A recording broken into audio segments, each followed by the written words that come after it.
above as well as under the water. Sperm whales, schools of mobular rays, blue sharks find rich feeding grounds in the channels between the islands.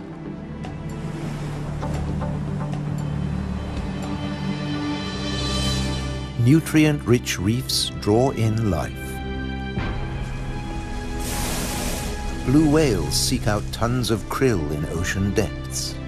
Here, around the Azores, Europe's wild islands.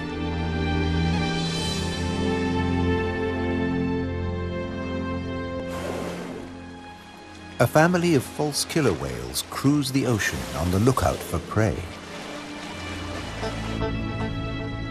A blue shark patrols alone.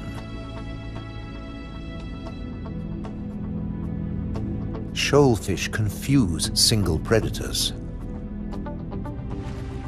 But when they meet false killer whales, the water boils. An individual false killer whale dives down with its prey.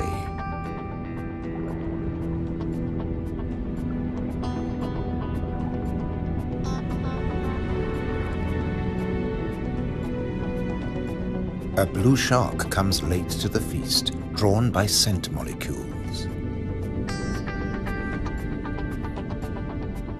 But this morsel presents a problem.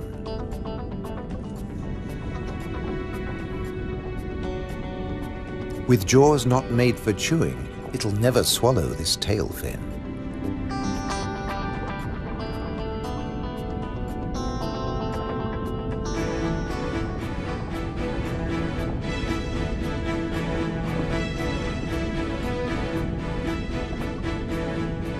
Most fish force water through their gills to breathe. This shark can't, so it has to keep moving.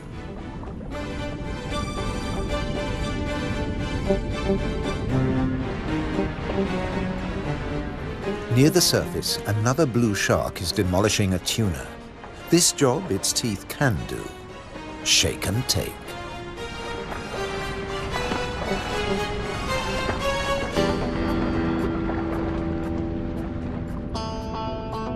Fragments streaming from its gills float to the surface. A little extra for the seabirds.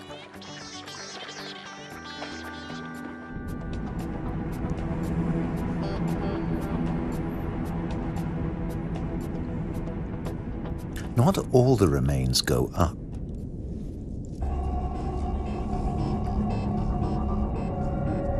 Spread by the current, the scent draws a moray eel from its cave.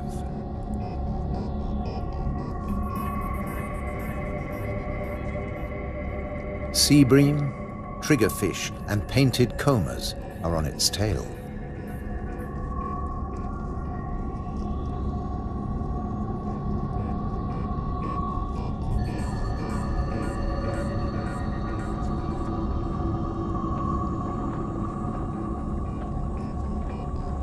The ocean around the Azores is not short of flesh.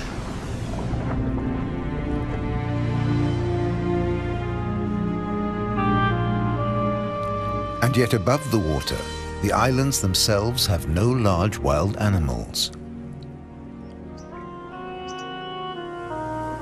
When Portuguese sailors landed on the Azores in 1427, these first humans found no vertebrates at all, except birds and 2 small species of bat. The birds evolved over time. This variant of the grey wagtail lives only on the Azores.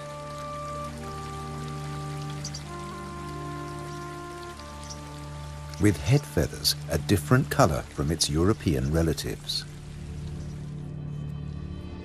Whole islands have changed too. Santa Maria must have been much warmer once.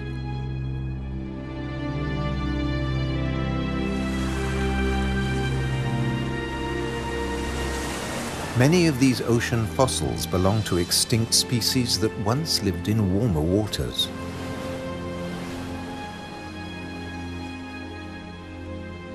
The water temperature may have fallen, but not the diversity of species.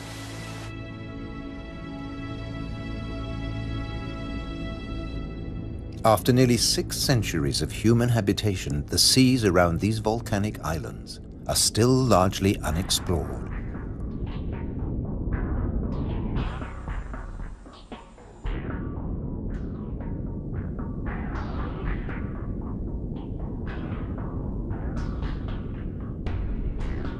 This is the world of the anglerfish.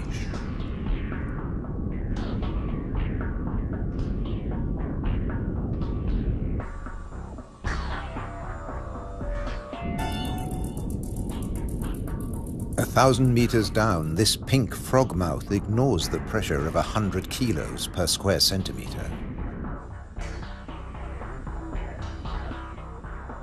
Other deep dwellers are less easy to name.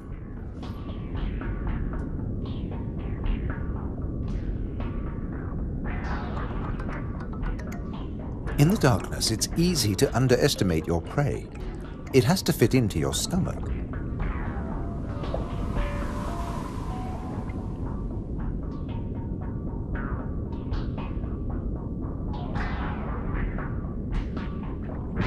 The six-gill is one of the largest deep-sea sharks, but at night it swims to the shallows to feed. The spider crab lives in darkness. It has never seen this kind of light. Nor has its coral community. Beyond the scorpionfish and past the deep-sea sponges, there's an unknown world.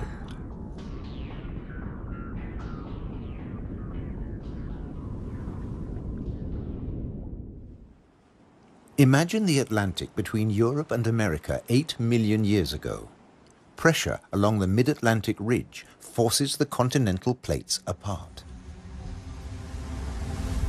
Volcanoes pierce the surface on both the Eurasian and the American side.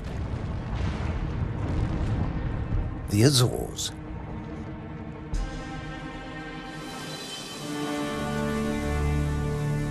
Most of the volcanoes are dormant. Water, not lava, fills their craters.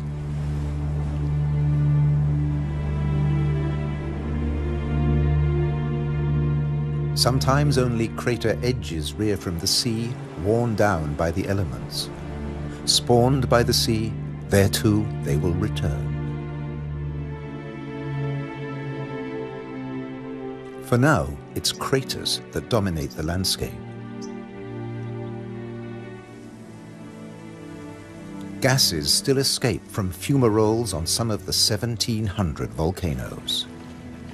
Heat brings water almost to boiling point.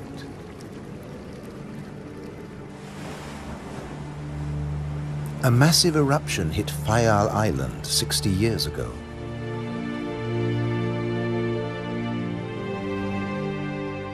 Humans couldn't live in this lunar landscape. Hundreds followed the sun to America. On the volcano's slopes, life had to begin again. Birds were pioneers on naked rock. Wind and birds still bring seeds from over the sea. Some come floating in.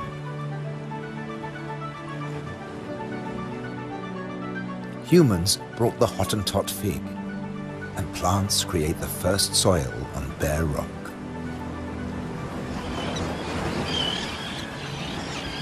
An active volcano will destroy life. Dormant or extinct, it can create it, above and below the water. The underwater cliffs of Formigas are the summit of a volcano. Overall, the waters of Europe's wild islands are home to more than 1,500 species. This is the spiny starfish.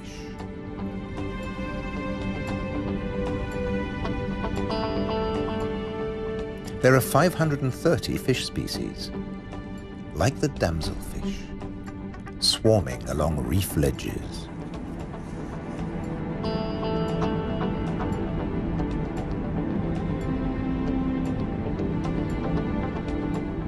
The grouper is a formidable loner.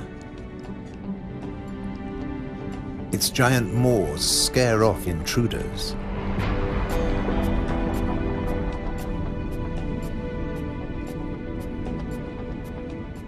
The barred hogfish is a lot prettier than its name.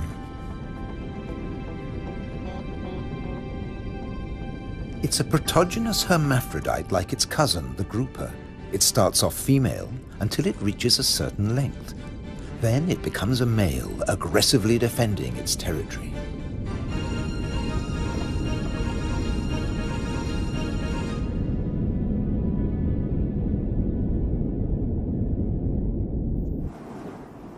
The archipelago's weather changes too, up to 4 seasons in a single day.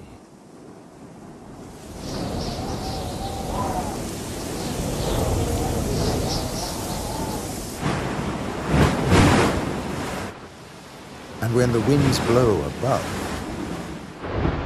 down below, no one is safe. The storm surge tears into the seafloor. But turbulence won't deter European eels from their prey. They're adaptable, living equally happily in salt and in fresh water. This is just swell. Heavy surf stirs up food. For some, that means come out and eat. For others, take cover. The powerful grouper hides in his rock grotto.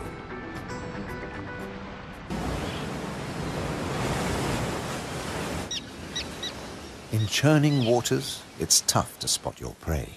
But the common terns have no choice. The first chicks have hatched, and they're waiting to be fed.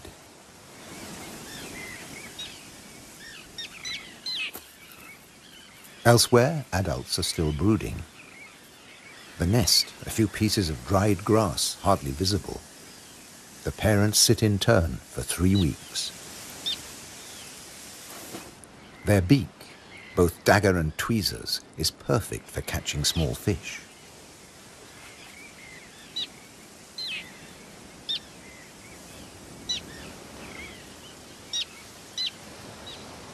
"3,000 pairs breed here.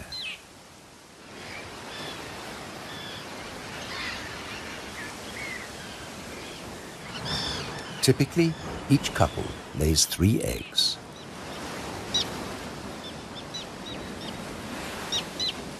The chicks are fed for 4 weeks, till they can fly as well as their parents.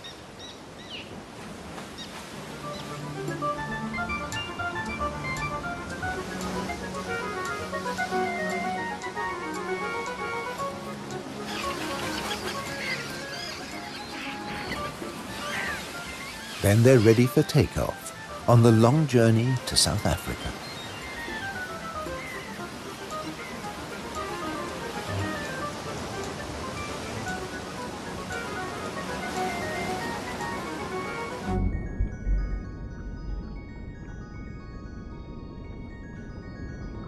Under the water, survival can depend on staying still, very still, like a wide-eyed flounder.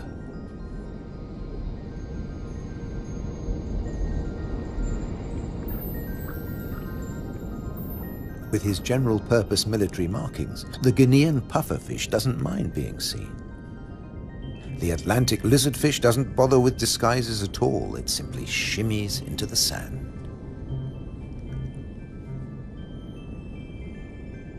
This may fool both its prey and its predators. But it won't fool the pufferfish patrol.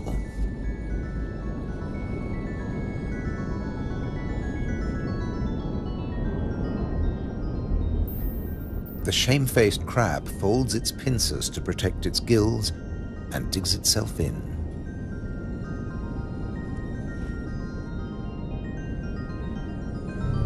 Leaving no opening for the plump flatfish.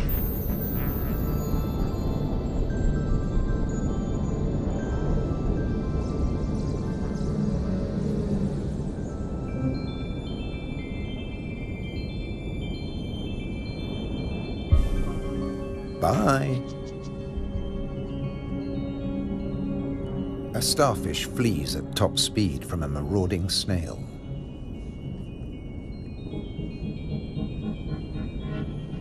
The Triton snail feeds mainly on echinoderms like the purple sea star.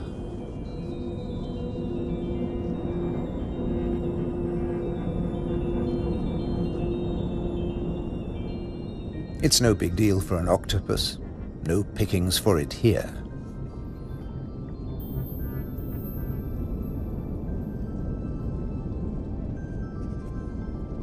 Sacrificing an arm, the starfish gets away.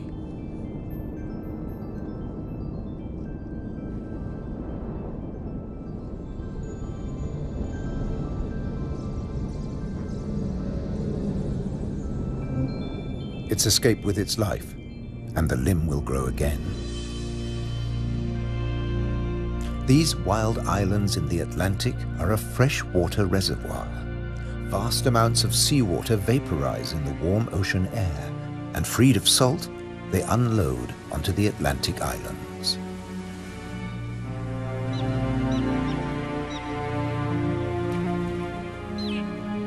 The common tern flies between two worlds, fishing in the sea and in the lakes.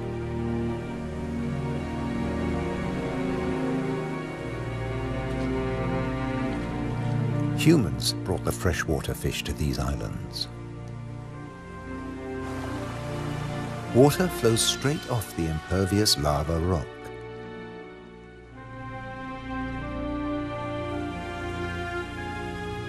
But peat moss sucks up huge quantities of water like a sponge,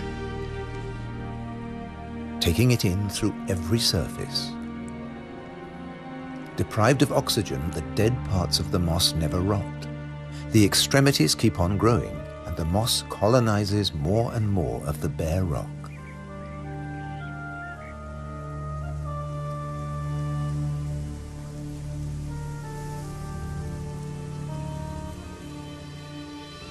Just beneath, more than 270 caves pierce these wild islands, dark and cold. Perfect for isopods, crustaceans that have their breathing organs in their legs. Or for cyanobacteria, a life form that has existed for nearly 4 billion years. Cooling lava drops create amazing shapes. Shark's teeth. It's a hollow, secret world, just waiting to be filled. Past the undersea threshold of the Azores, it's permanent night. Perfect for a nocturnal common stingray.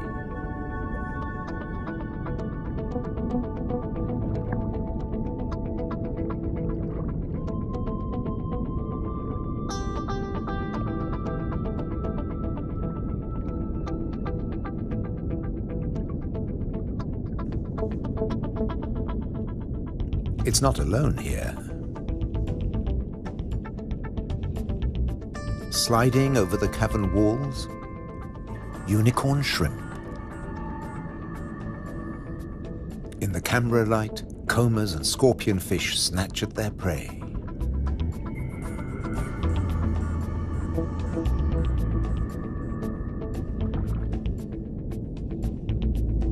The brown moray eel is cleaning up on the cavern floor. The shrimps come up from deeper waters to spend the winter. For some, it's a short winter. The females packed with blue eggs are especially sought after.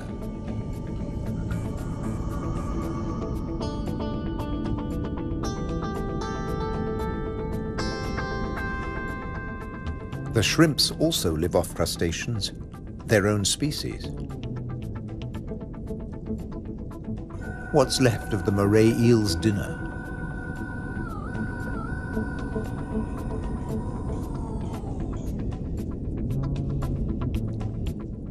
First, eat your neighbor, then take time for a spot of grooming.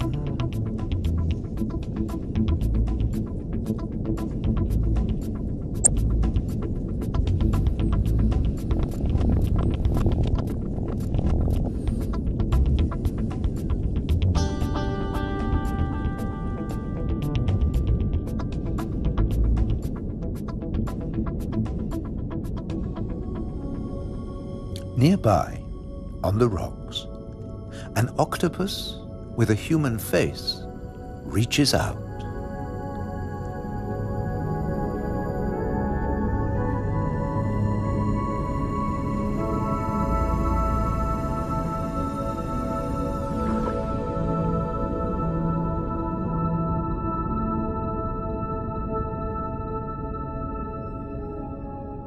The stingray glides back to the ocean.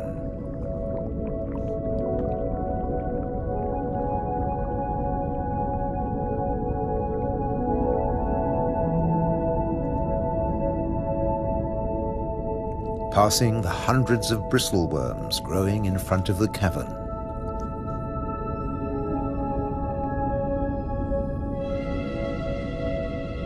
Their tentacles trap particles from the passing current to eat or to construct the tubes they live in.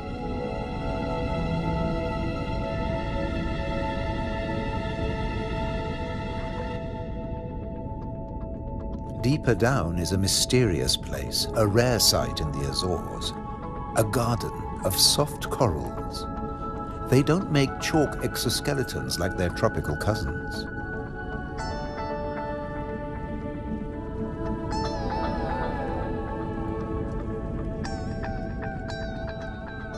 The currents carry plankton down to their home on sunken seamounts.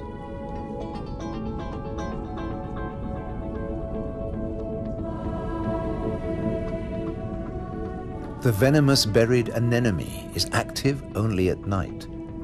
During the day, it contracts. Once, scientists couldn't agree whether corals were plants or animals, so they called them anthozoa, flower animals.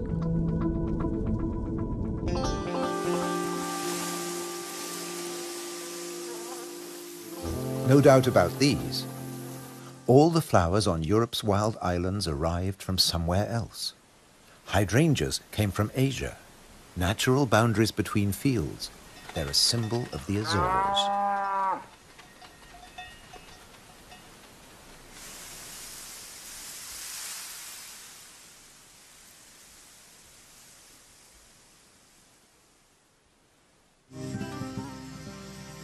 Hundreds of stone walls create hundreds of microclimates for the vines the settlers brought in the 15th century.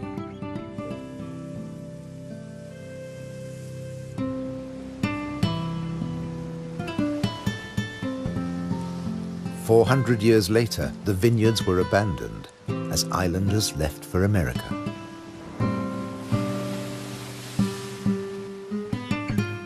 The stone walls became a playground for Madeira lizards.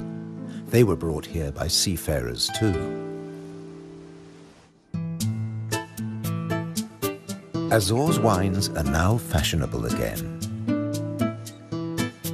Nearly 1,000 hectares, more than 2,000 acres of ancient vineyards on the island of Pico have been declared a World Heritage Site by UNESCO.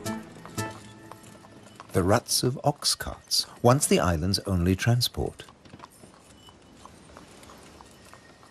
They dragged firewood and building materials for houses and stone walls. And they carried the new wines down to the coast to ship to Europe, but at a cost. Beneath these waters is the strangest, most dangerous place on the Azores. They call it the Anchor Graveyard. Scores of great iron anchors lying on the seabed. When an Atlantic storm hit, the only way to save your ship from the rocks was to cut the anchor rope fast and dash for the open sea. The iron left behind has become a rusting reef for a multitude of creatures. These anchors are coated by algae and tube worms.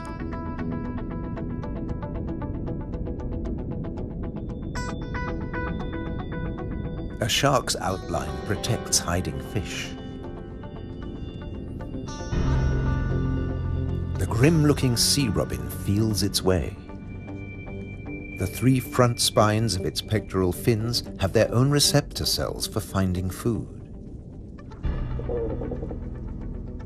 The Mediterranean moray's mouth is mournful, but it's miming the call of the sea robin's swim bladders. A common octopus discreetly searches for food. It will fit in anywhere.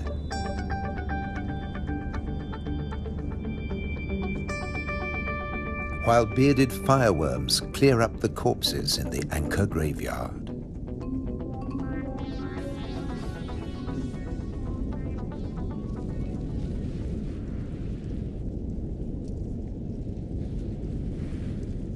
They are the mobile relatives of the immobile tube worms.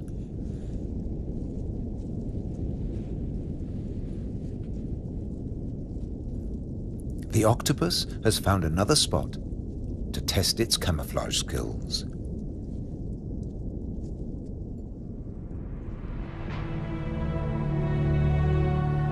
Above water too, human presence is everywhere, even in the craters.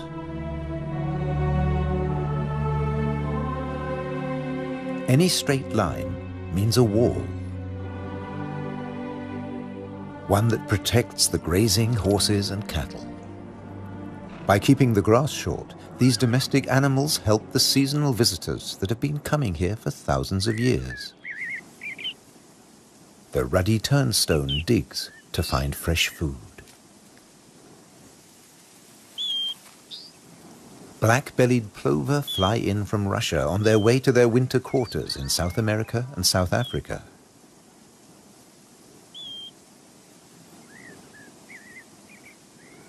The ruddy turnstone drops in from the Arctic. The northern wheatear arrived from Canada via Greenland. The American pipit drifted in from North America. The blackbird? Well, it's here all year round. It's an endemic variety. The male is darker and glossier than its mainland cousin.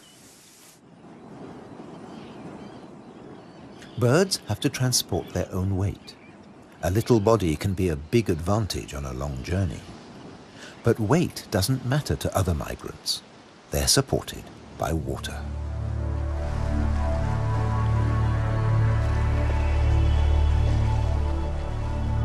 Humpback whales migrate between the Arctic and the tropics. They make a hunchback when they dive, hence the name.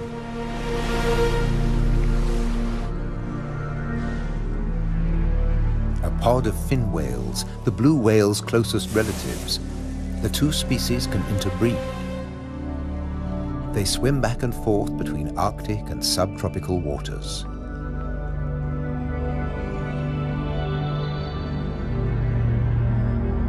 Fin whales and blue whales have their blowhole in the center of their skulls. Sperm whales have theirs on the left.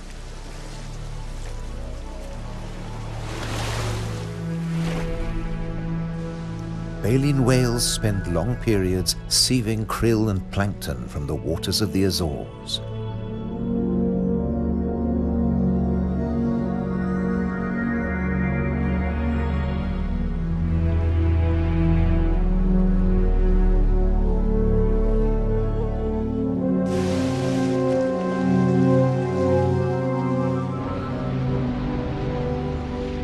They leave their excreta behind them.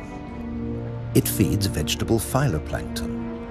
Animal plankton eat the phytoplankton, and at the other end of the food chain are fish and the whales themselves. But a great deal of whale food comes from deeper down.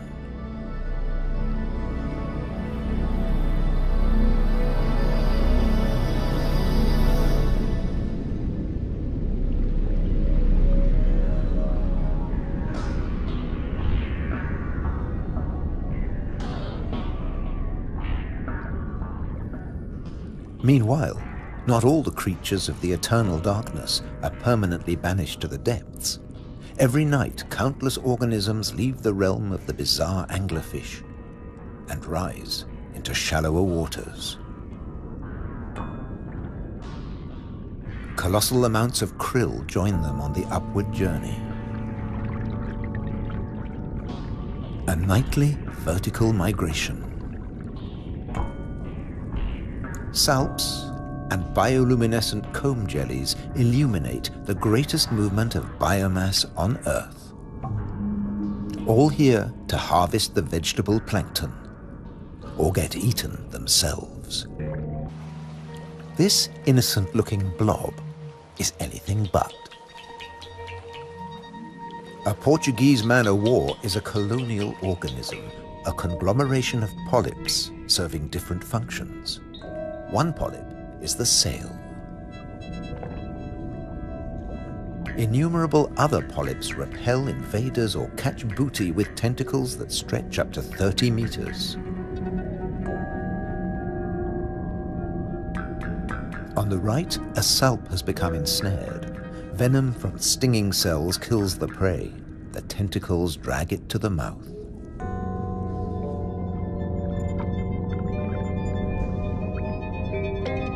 Salps are tunicates or sea squirts, more closely related to us than to jellyfish. Delicate bands of muscle rhythmically contract, pumping water through the salp's body, filtering its food.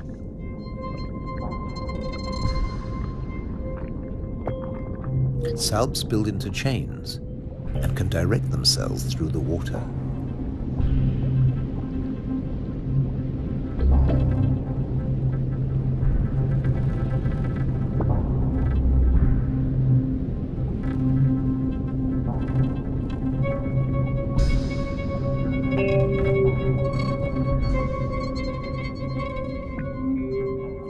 A chain can be up to a meter or longer.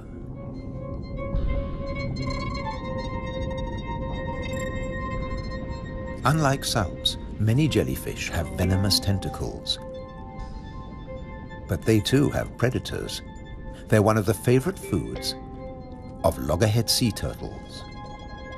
On their 5-year journey from the Florida beach where they were born, they swallow innumerable jellyfish immune to the venom. But there's another hitch. Comb jellies have no sting cells, but in the water they look a lot like drifting plastic.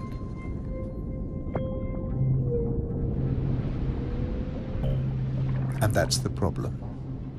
The turtles try to eat plastic, and it kills them.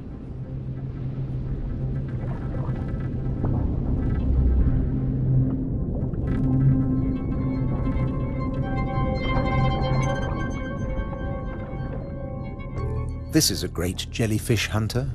At up to 3 meters in length, the ocean sunfish particularly relishes the Portuguese man-o'-war. But that too catches other jellyfish.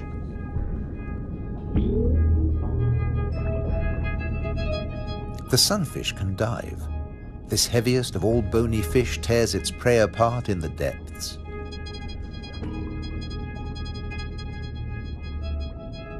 The man-o'-war must stay on the surface, but it's a most effective hunter.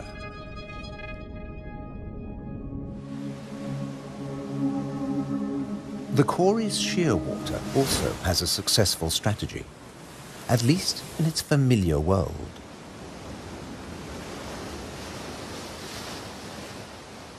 It deposits its eggs in niches high on the rocky cliffs. No surf, no high tide can reach its young. But now they face a new danger. Stray cats.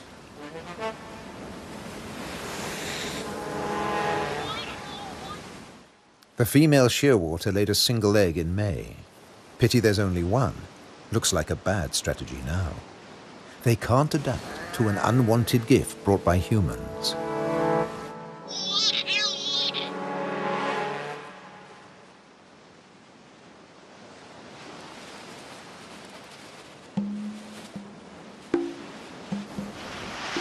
On the island of Corvo, more than 80% of predated chicks are the victims of cats.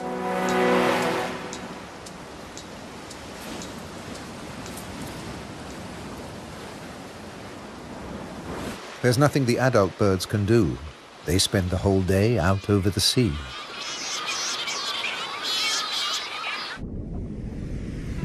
By contrast, periphyton, a mix of algae, bacteria and microbes, stay where they grow, ruled by time and tide. Some quickly find a home on flotsam and jetsam. Attached and yet mobile, they drift across the ocean. Goose barnacles fix onto hard surfaces. Their cirri grasp plankton from the water. No matter what it's made of, marine debris attracts life forms.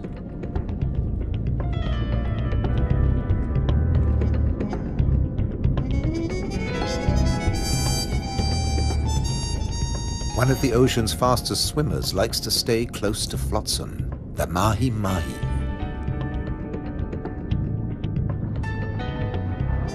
Because floats and buoys provide protection in the open sea. Some species may have survived ocean transfer as passengers on floating debris.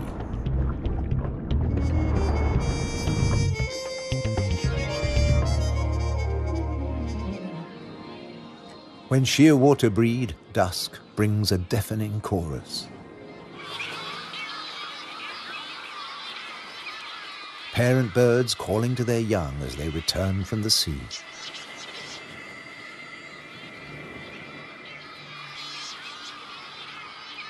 The birds recognize each other's cries. 75% of all the world's shearwaters breed in gigantic colonies on the Azores.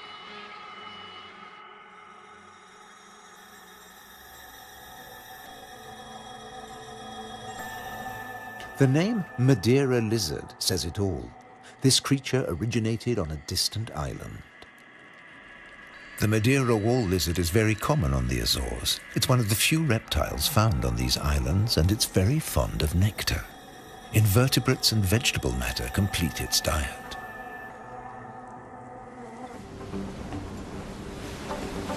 Just across the bay is the domain of a giant. This is the whale shark. The world's biggest fish. That's what 12 meters of muscle and cartilage say about the whale shark. Like mobula rays, it's mainly a plankton eater, but also eats crustaceans and small fish.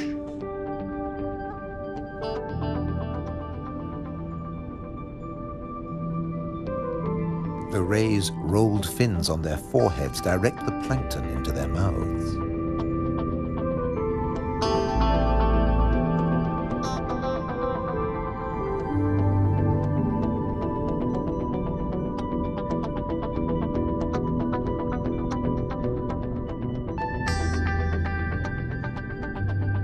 Mobula rays are part of the manta ray family. They cruise in small groups, shadowed by fish using them as cover and picking up their leftovers. Flying in slow motion, the rays dance through the ocean, round the volcanoes.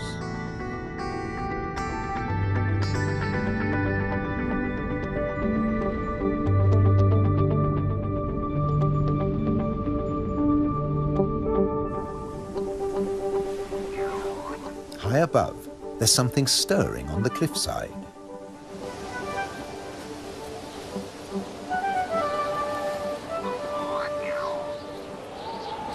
A Cory's shearwater leaves the nest niche for the first time. He doesn't know a thing about flying, but his parents have stopped feeding him. He has to learn to fly as fast as possible, or he'll never have a meal again.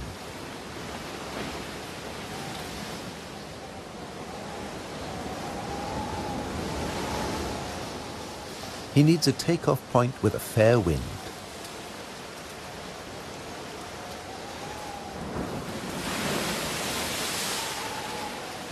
Even on the rocks, he looks unsteady.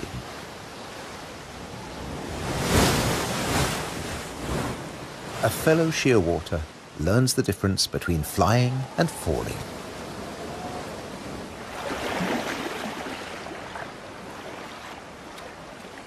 If you're already on the surface of the sea, there's nowhere further to fall. But getting aloft is even more difficult.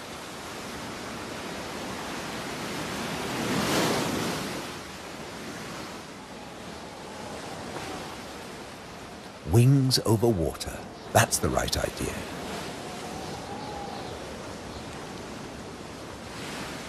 Taking off from the sea in a side wind? Tough even for the experienced.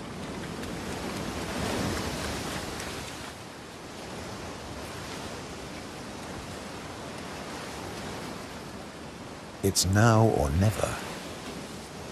Pluck up your courage. Embrace the wind and off to South America.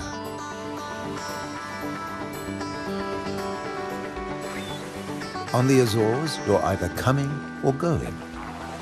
In December, with the sheer waters long gone, male sperm whales are returning from their feeding grounds in the Arctic waters. They meet males who were too young to make the journey and mothers with their young calves born while they were away.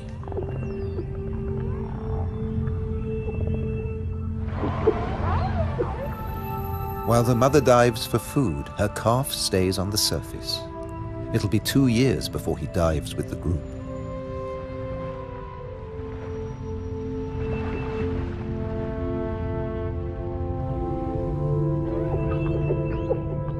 The whales will seek giant squid at a depth of 1,000 meters.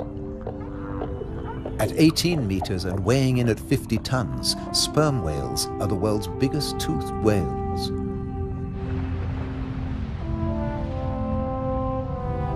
The calf will remain alone for up to an hour, defenseless against a possible attack by killer whales.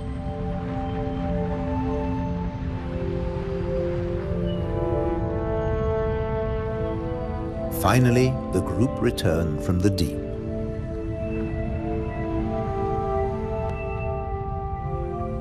The calf is once more under the protection of its mother. She will feed it for 2 years. During this time, she won't fall pregnant. Now the whales can take their ease, preferably hanging vertically in the water.